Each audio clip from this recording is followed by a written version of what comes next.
Hi, my name is Gloria, and I am an investor and a real estate agent for investors here in Indianapolis. And today I thought I would go over the purchase agreement, otherwise known as the offer.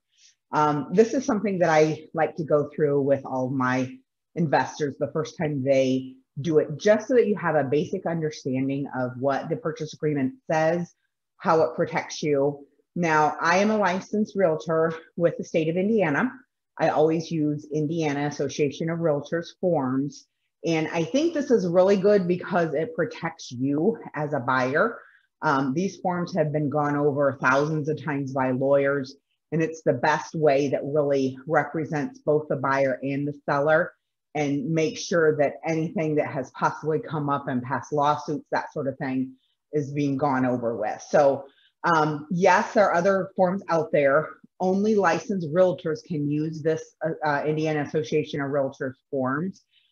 You can get regular forms from wholesalers, from title companies, different things like that. But as a licensed realtor, this is the only form I use. And then if a wholesaler or a seller requires a different form, I attach that as an addendum. So this is the main thing that I do use for writing offers. And I'm going to give you a little bit of tips along the way too that also might help with winning offers, that sort of thing. So let me go ahead and share my screen with you. Okay, so this is the purchase agreement for improved property. And it's that you can see that it says right up there on top, for use only by members of Indiana Association of Realtors. So you can't just get this form off the internet and use it for yourself. You need to use a licensed realtor to use this form. So right at the top there, we start out with who's going to be the seller, who's going to be the buyer. So that's the listing broker, their company, their special code for the MIBOR, which is the Metropolitan Indianapolis Board of Realtors, which is what I work out of. And then the agent's name, and then their individual code as well. So obviously we start with the date, pretty easy there. Buyer's name, that will be your name of how you're going to sign the form. Make sure that you always let your realtor know how you sign the form with your bank statements as well, because and all of your lender docs, because that has to match and be the same, because we don't want to get to closing table and then we have to do another amendment just to make sure that the names match. As far as the property, we'll put the address in there, the township that it's in, the county, and then the legal description. So that's something that I get off the property taxes. The next paragraph talks about everything that's included with the property.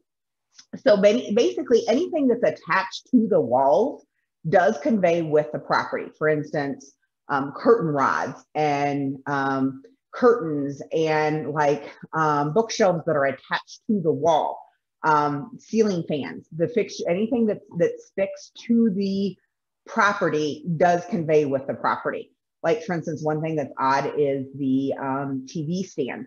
Like if you have a big TV, what do you call those big bar things that actually are attached to the wall? The TV goes with the seller, but unless it's excluded, that TV mount actually stays with the property. Another thing that I usually put in here also is just kind of the common appliances. So like refrigerator, oven, range, microwave, dishwasher, disposal. If they disclose that the clothes washer and dryer are coming, we would put that there. So if there's anything else separately like that, you really need to list out what that is. I also put all inclusions per BLC number. So some agents like this, some don't. But basically the broker's listing commission, that's what we call it in Indianapolis, the MLS, assigns a number to each thing. So basically I kind of put in there that everything that's included on the listing sheet is included and comes with the property. And then I add extra things that I know for sure in there. Home heating fuel, this usually only applies to rural where you actually have gas, like the fuel tanks out in the back. So they want to know how much gas is in there and if it conveys with the property or not. Price, obviously price is always important. Make sure that you just do your highest and best rate to begin with. Not much to say there. Earnest money. Earnest money is basically telling the seller that you are interested and you're actually going to put money on the line because you want this contract to close. I typically do $1,000 for lower amounts of properties, or it's also typical to do about 1% of the purchase price. Also with that, you determine how long till you have to turn your earnest money in. Now this contract is not complete until that earnest money is in place. So you could have this signed contract, but you have not turned your earnest money in. They could rescind the offer and go with someone else if that earnest money is not in there. So the earnest money is what seals the deal. So I would suggest that you get your earnest money in right away.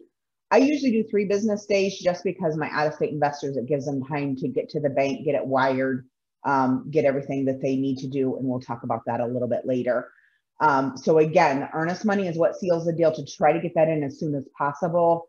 Try not to delay that. Disbursement, that talks about what happens if for some reason we do a mutual release. The transaction does not close for whatever reason. Who gets the earnest money? So that talks about that. This also talks about the person that is keeping track of the earnest money. So this is punishable by law. And actually I've seen real estate agents and brokers lose their licenses because they mishandled earnest money funds. So those earnest money funds have to be kept in a separate escrow account and only used for that. They can't go back and use that for office furniture or something like that. That has to be kept over in a separate account so that, you know, if it closes, then it goes towards the end of the transaction. If it does not close, then we do a mutual release, and then there's an agreement of who gets that back and what portion on that mutual release. A lot of times I have been having the title company hold the earnest money. One reason is because during this time in COVID, we're all virtual offices right now. And so it kind of helps that, you know, they can handle the checks or the wiring of the funds. Also, it kind of helps to have a neutral third party that if there's a dispute, if we do happen to fall out of the contract, then it's a neutral third party. Sometimes the title companies do require an extra document for them to hold the earnest money. So keep that in mind as well. It's also, I feel like if you're going to wire money, a lot safer to do that with a title company because they have extra security steps in place to make sure that your money is safe. Paragraph E, method of payment. How are you going to pay for this? Are you going to pay for it? Are you going to finance it with cash? Are you going to use financing? If you are using financing, are you going to use conventional, insured conventional, FHA loan? Are you doing, you know, and then if you do seller financing or something else like that, then you put that in the other category there. Back up to cash. I usually suggest that you submit proof of funds with the offer. Basically in this market, you really have to send your proof of funds or your pre-approval with the offer, or they won't even consider it. With cash, you also have the option of doing an appraisal or not doing appraisal. A lot of my people that are doing cash are going to flip the house, or they're going to burr it so that later on they want to have that higher appraisal. So a lot of times this initial appraisal doesn't matter. So if you do cash, you do have the option to have the appraisal or not. With the other financing, pretty straightforward. I know basics of financing, but for the most part, I send you to your lender of your choice so that they can answer all those questions with financing there. Obviously, in an offer, cash is always king. Conventional is next. And the more that they see that you're putting as a down payment, that's going to make your offer more favorable as well. So a lot of times I suggest that you do that. With investors, again, it depends on the lender, but most of the time with single family, it's 20% down for single family and 25% down for multifamily, for duplexes and up. So check with your lender on that of exactly what the down payment has to be. The next sentence doesn't really apply to most of my investor, but if I happen to have a buyer that's using a down payment assistance program from the state or something like that, we have to disclose that. And then obviously if there's, you're doing seller financing, conditional sales contract, other types of things like that, we would disclose that here and then attach a separate financing addendum. Time for obtaining financing. Basically, again, you get to pick which days are in here, but I usually say within 5 days, you have to have that full pre-qualification from your lender. So a lot of times so what you have to do is you got your pre-approval up front, But then what you're going to have to do is you go in and give them the address of the property that you're going to buy. And then with that, then they can, just double check all of the property taxes and if it's a flood zone and different things like that, and make sure that they will lend on that property. So I usually put in there that you've got 5 days to do that. And then a full approval then is, I usually say no more than 30 days, because that's kind of typical in this market that you'll get closed in 30 days. So we need to have that full approval with all underwriting done from the lender within 30 days. Closing date, again, you get to pick your closing date. Typically right now with cash closings, we can get those done in 2 weeks. With lender closings, it's about 30 days. Typical used to be 45 to 60 days, but right now, again, to make your offer look good, the faster you can get it closed, the better most of the time. I always kind of put a caveat in here too, that we have 3 business days after clear to close from the lender.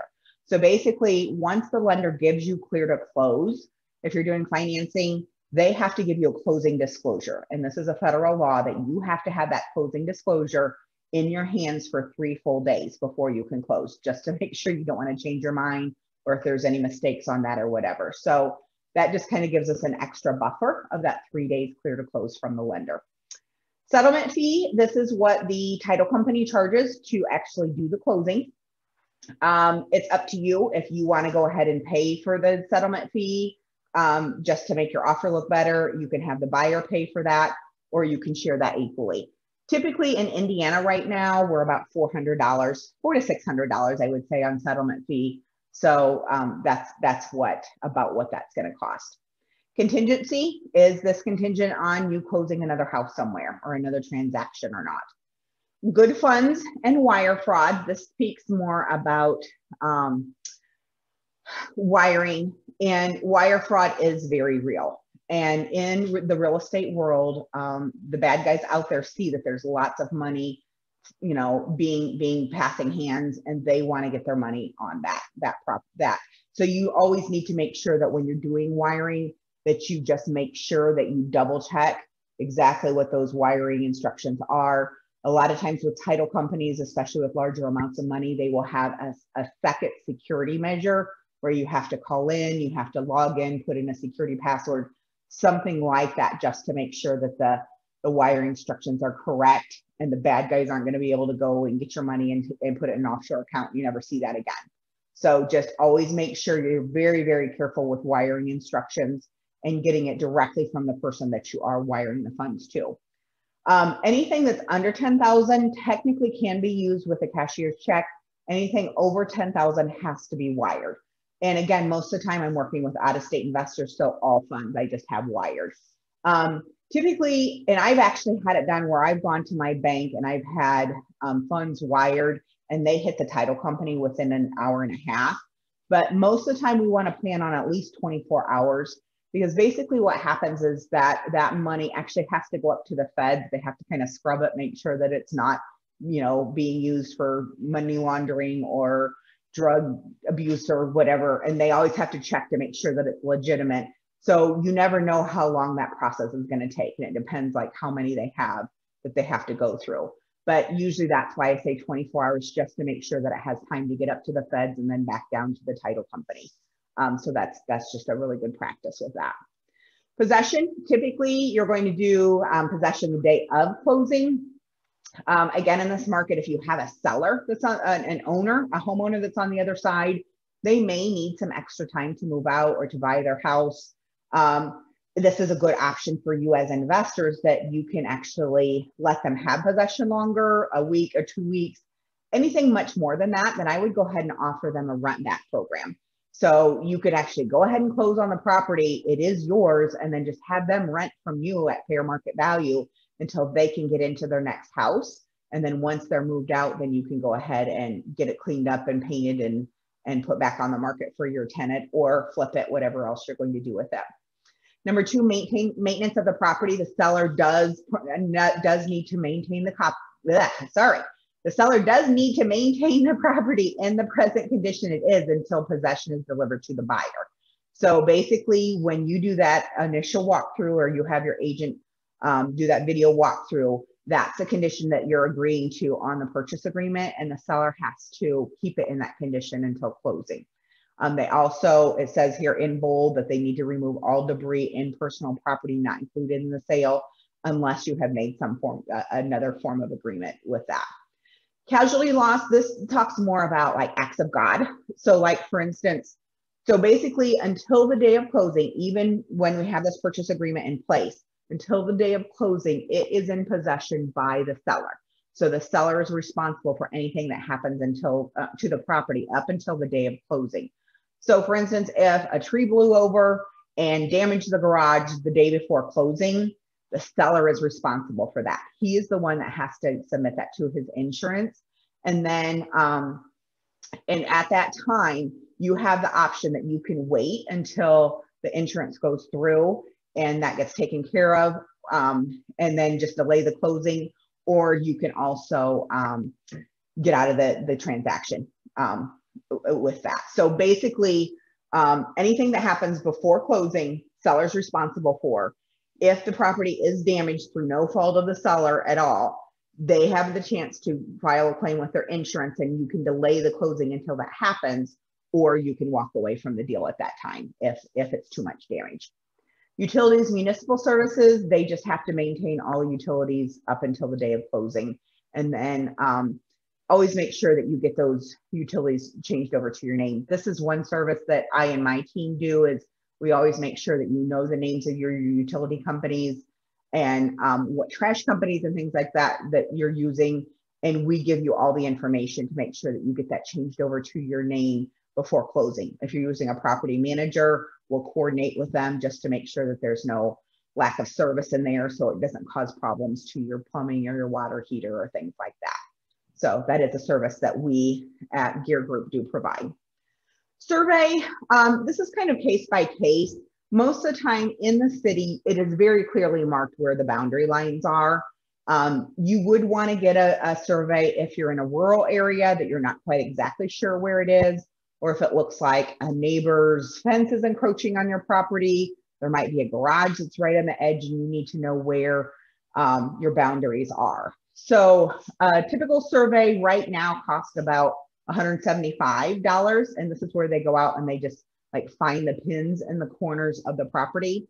A larger full-scale survey where they actually plat out and give you a drawing of like where the house is positioned on the property and what the measurements are on every single boundary line. That full survey costs about $450. And typically they're taking about 2 to 3 weeks right now. So, and sometimes longer if they get backed up. So sometimes what I would say on that is, you know, make sure you have enough time to get that done before closing if that's something that you're wanting. Flood area, there are lots of areas in Indianapolis that are in flood zones. I can always check that very easily for you. It's actually an extra tab in my my realtor service that I can just look at right now. You can also look at the FEMA maps and put the address in. Flood insurance right now in Indianapolis, it's not that we're in this huge flood zone like New Orleans, where it's going to flood and be like 6 to 7 feet up in the bottom floor. It's just that Indiana is very low lying and is very swampy. And so because of that, there's just a lot of low lying areas. I know that one particular area, I had a friend that his dad lived in this house for 60 years, never had any inkling of a flood at all. The water from the creek behind his house never got up anywhere close to his house, but he had to pay flood insurance every single month for the whole 60 years that he lived there. So flood insurance typically right now costs about $80 to $100. So you just need to make sure that you figure that in your maintenance or CapEx, wherever you're going to put that if you are in a flood zone, that you will have to pay that extra money. So a lot of times in these Indiana homes, it's not the fact that it's going to really flood and you're going to have issues with water in these houses all the time, but you will have to carry that flood insurance. And it really kind of depends on the areas and how close you are to a river, that sort of thing, what your risk is. So on this one, I usually check May just to make sure that we have time to investigate it to make sure that the insurance is there. Building use limitations. This is where you disclose what exactly you're going to use the property for. If it's going to be single family owner occupied use, if you're going to use it for a rental property, if you're going to flip it and just resell it, This is just an extra thing that they put in there for you to disclose where that is. Homeowners insurance, I usually put in there, again, depending if it's a cash deal, I put in there 7 days. If it's a finance deal we're gonna close in 30 days, I usually say you've got 14 days. And what this means is that you have 14 days after the accepted agreement to go to your insurance company and make sure that the property is insurable. So you're going to give them the actual address, because sometimes there's a property that's had multiple fires or different things like that the company just won't insure it. So you've got 14 days to make sure that it's insurable. And then you have to have that full insurance policy to your lender before closing. Environmental contaminants release. This is basically talking about different things like mold and radon and lead-based paint, things like that. I and the other agent on the job can always advise you, tell you things that we've learned from classes and things like that, but we aren't experts in this field. So this is releasing us it's releasing us from any liability, because we can advise you, but you actually have the right to go and get your own advice from the experts on lead-based paint, radon, mold, different things like that. Maybe that's something I'll put in another podcast about how we deal with a lot of these things. But this is just to let you know that you have the right to consult with your own experts in all of these fields. Inspections. There's a couple different things on the Indiana form that you can do. So number one, you can waive the right to have any independent inspections. I typically don't recommend this unless we've actually see an inspection report from a licensed inspector that, that gives you enough that you're okay with it. Or you may be an investor that you're gonna, gut this whole property anyway. You really don't care. There's no surprises. You're gonna have to do a lot of work to it anyway. So you would waive it at that time. Number two is where you actually have the right to independent inspections. Or the third way is that the property is sold as is. And we'll discuss this a little bit more in depth in another podcast, but basically as is, you still can get an inspection. It's just saying that the seller does not have to make repairs if you find something wrong with it. With the as is addendum, you still can get out of the contract if you need to, if the issues that are in there are more than what you're willing to deal with. And also it doesn't keep us from negotiating either. So a lot of times I use that as is addendum because no, they don't have to, but sometimes they'll come back and you'll find something that's like the roof is bad. And so you'll ask them, hey, will you put an insurance claim on this? And they'll do that. Again, they don't have to. Or sometimes they'll kick in, like you were planning on spending $15,000 to fix up this property, but then during inspections, a $10,000 sewer repair came up. So you go back to them and say, hey, wasn't expecting this. Yes, I was planning on fixing it up, but would you be willing to go in halvesies with me and pay for half of the sewer repair? So that's something that you can do there.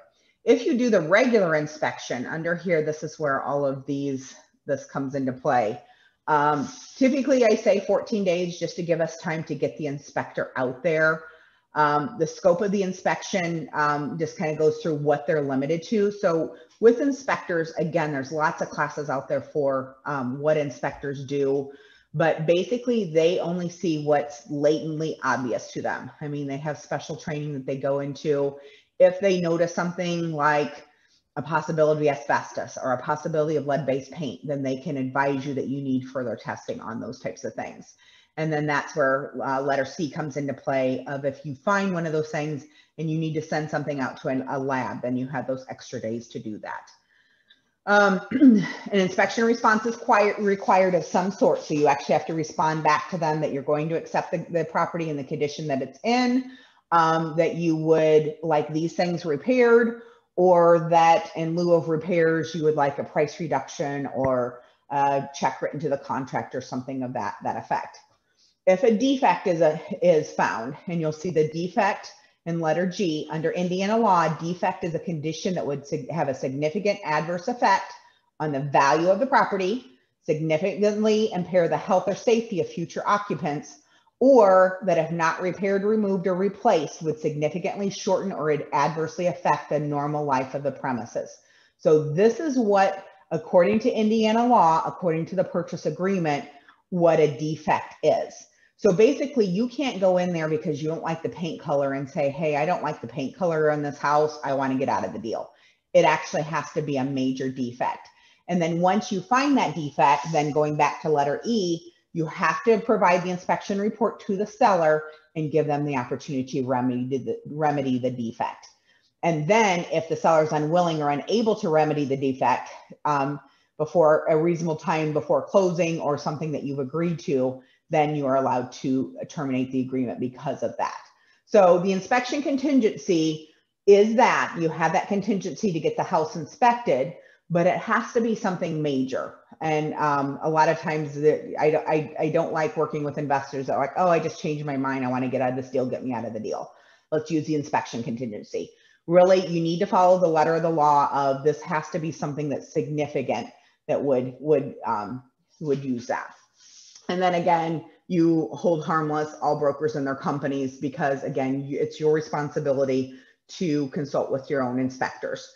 For instance, like another service that the Gear Group provides for you is we have a list of inspectors that we worked with before that are very good with investors because they know like an investor inspection is different. You need to know your 5 major things. You need to know, is the roof work in good condition? Is the foundation in good condition? Electrical, plumbing, and HVAC. Those are your big major ticket items that are going to cost you a lot of money and cost you your investment. So they're looking for those major items. Most of the time, investors don't care if there's a little ding in the wall. You're going to paint it, you're going to redo flooring, you're going to eventually fix up kitchens and baths and that kind of thing. So they will look at those things. So they're going to look for any major items that's going to cost you money. They're going to tell you any safety items if you're going to use it as a rental that need to be addressed, that you have to have safety-wise so that you have a good, safe environment for your tenants. And then a good inspector is also going to tell you your maintenance items. So like they'll say, okay, it looks to me like this furnace is functioning right now, but that's something that you're going to have to replace in the next 5 to 10 years. So you need to figure that into your CapEx. So that's some of the things that a good inspector for investors is good with. Here at Gear Group, we have a whole list of those. And if you pick someone off of our list, we are happy to help you schedule that because we know that's just really difficult with time zone changes and being out of state. That's something that the Gear Group really helps out with on the inspections. Limited home warranty, again, in this market, this is just something crazy that I used to put on all of the offers all the time, and I just don't do that much anymore. Just because you want to make your offer as clean as possible and not ask the seller for anything. This is something that you can buy yourself though. So with the home warranty programs, basically if a property has been inspected and everything is in good working condition, these home warranty programs for a fee of, most of them are about $450 to $650, will warranty all of your appliances, your furnaces, kind of depends on the program, what exactly they're going to take care of for the next year. So if that's something that you would like kind of as an extra precaution on top of your insurance, that's like a really good program that I or any other agent could help you with. Disclosures. These are 2 documents that Indiana Association of Realtors, and I assume a lot of other states use as well. The seller's disclosure is one that the seller has to disclose if they know of anything is an issue. So if they know that they had mold in their basement, they have to disclose that. If they know the roof is leaking, they have to disclose that to you. But it's sometimes a lot of them are investors that are out of state themselves, and so they just really don't know. And so they'll just put do not know on that. But if for some reason they do, they have to let you know, and that's something that you do have to sign off on. Lead-based paint certificate, I think that we'll go ahead and do another podcast on this as well. Lead-based paint, though, is any house that was built before 1978 has to have the certification. If the seller knows of lead-based paint in there, they have to let you know. And then you also have the right to do your own lead-based paint inspections. Lead-based paint is only harmful if it is ingested, flaking and ingested, and mainly in young children and older adults. So basically every house before 1978 probably has lead-based paint in it, But because we painted over it so many times with the latex paints and things like that that we have now, it's usually not an issue. But again, this is something that your inspector can look for. And if it is something that he notices, that you can get remedied or tested if you need to. If you're doing like a VA loan or FHA loan, flaking paint is something that's very, that could make the offer go south. So you'll always have to make sure that that's taken care of. All right, moving on to title approval. So I always suggest that you get title insurance. Basically, you want to make sure that you're getting this house free and clear, that there's no third cousin or ex-wife that has claim to this property, that there aren't any liens on it, that they're current on their property taxes. I actually had the experience of a house once where once we ran the title work, there was a mortgage on there. The guy had no clue that this mortgage was on there. It was from 20 years ago, and he thought it had been paid off, and it hadn't been. And so we had to go back and track down who owned that mortgage so that he could pay it off before we could close on the deal. So you always want to make sure that you have title insurance, just to make sure they go through and they search to make sure the title's free and clear, and then they ensure that it is clear. So if something popped up later, then the title company's insurance would actually have to pay for that. So typically owner pays for their title insurance premium. If you have a lender on the deal, the buyer will pay for the lender's policy. Obviously that's all subject to negotiation. You can do different things with that. And then the parties agree who the title insurance company is going to be that will insurance the title policy. You as the buyer have the right to choose which title company you want to use. A lot of times in this crazy market, I'll ask the seller, hey, what title company do you want to use? And that kind of makes your offer look a little bit better. In the cases of like an estate sale or a bankruptcy or foreclosure, sometimes we have to use the title company that started the paperwork already. I've just found that around Indianapolis, there's certain title companies that work really well with out-of-state investors, certain ones that don't.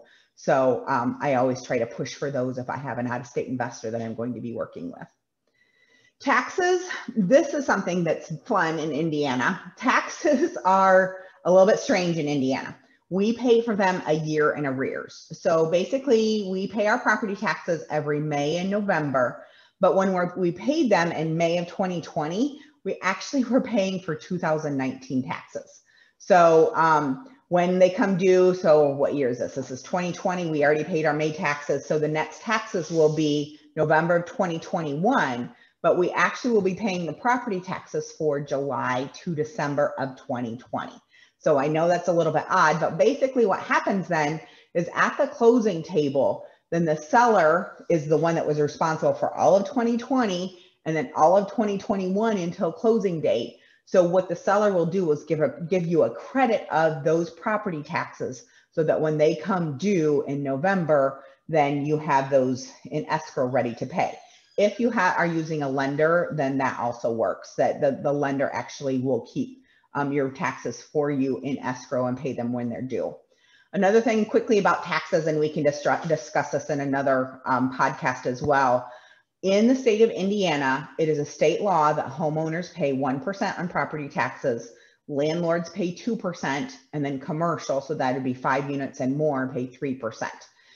So that's kind of a state law that actually has to go back to the state for approval if that was changed. Now, how the property taxes could be different in different areas is that the school districts are allowed to add taxes onto their school district, but it can only be done by a tax referendum and has to be approved by a vote. So like, for instance, in the school district where I am, it's Washington Township over in Avon, Indiana.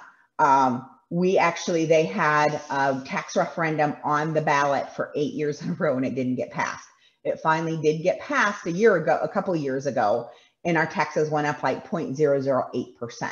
So it translated to something like about $100 or $200 extra on my tax bill per year as a homeowner. So just know that homeowners are 1%, landlords, which is most of you as investors, are 2%, and then commercial 5 units or more are 3%. So that's just a thing to do with taxes. Be happy to explain the tax situation in Indiana more to you on a personal call if you'd be interested in that. Prorations and special assessments. This also will show up on title. The most common thing that I've seen for special assessments is that if there is a sewer line that comes down the street and you're required to hook up to it, then the city will actually come in and do a special assessment with your neighborhood, and they will agree that the construction is going to cost this much to run sewer in your line. You have to pay to hook up to it for yourself, and then it's going to be this amount of money that's going to come out on your property taxes for the next 5 years, you know, like $2,000 or $3,000, whatever it is. So that's typically what a special assessment is. These always come up on title. So when title does a search on those, then they'll see those as well. Time is of essence. Just basically, unless they're stated at a time, then signatures have to be done by 11:59 of that calendar day. Keep in mind that all of these will be on Eastern Standard Time. So just make sure to figure that in when you're doing things.